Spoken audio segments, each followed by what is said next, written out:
I get this question a lot of how I deal with interference in my front units. Here I am, I have my new boat for the beginning of the year, off season, so it's a good time to do this. And as you can see, I run 2 electronics up front, and then I got a 101 pound thrust trolling motor. So the likelihood of having interference is definitely great in my case. This is something I've done for the last 4 or 5 years. It's real easy to do. It virtually gets rid of all your interference. What you need is real simple. Just get some 16 gauge wire, copper wire, negative preferably, or black, so you know it's negative. Plus it doesn't offset the color of your trolling motor.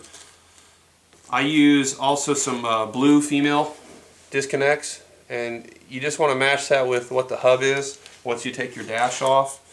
And then also either a circle or a Y in connector to connect to your trolling motor. Other things you'll need is just your basic wire cutters and crimps, and then your hex screwdriver. Ranger has hex screws, or just a regular screwdriver depending on the boat you have.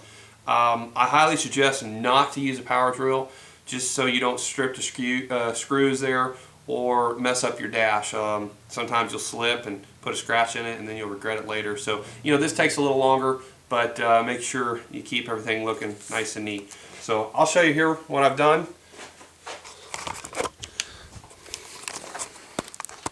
As you can see, I've already got my dash off, and it's real easy. There's only anywhere from 8 to 10 screws, depending on your boat.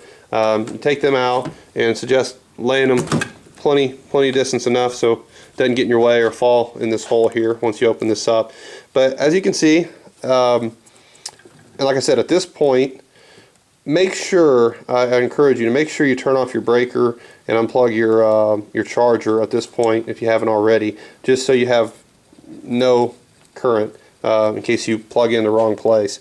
So here you have your dash off, and underneath you're going to see this hub, and this is where pretty much all your electrical graphs and currents and everything plugs into. There's going to be a negative side and a positive side.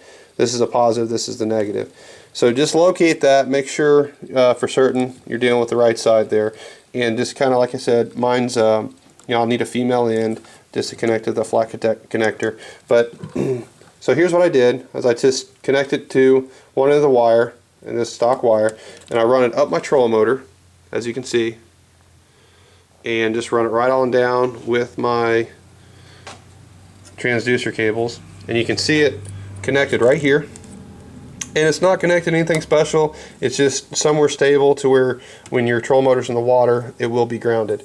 And so I have this now, and I just plug it in to an empty post on your negative feed.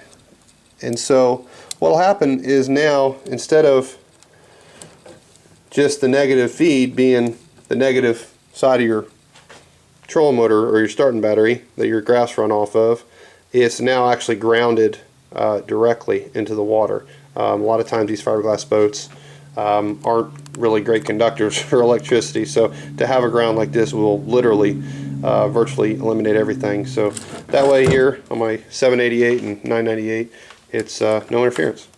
I hope you enjoyed it, and see you on the water.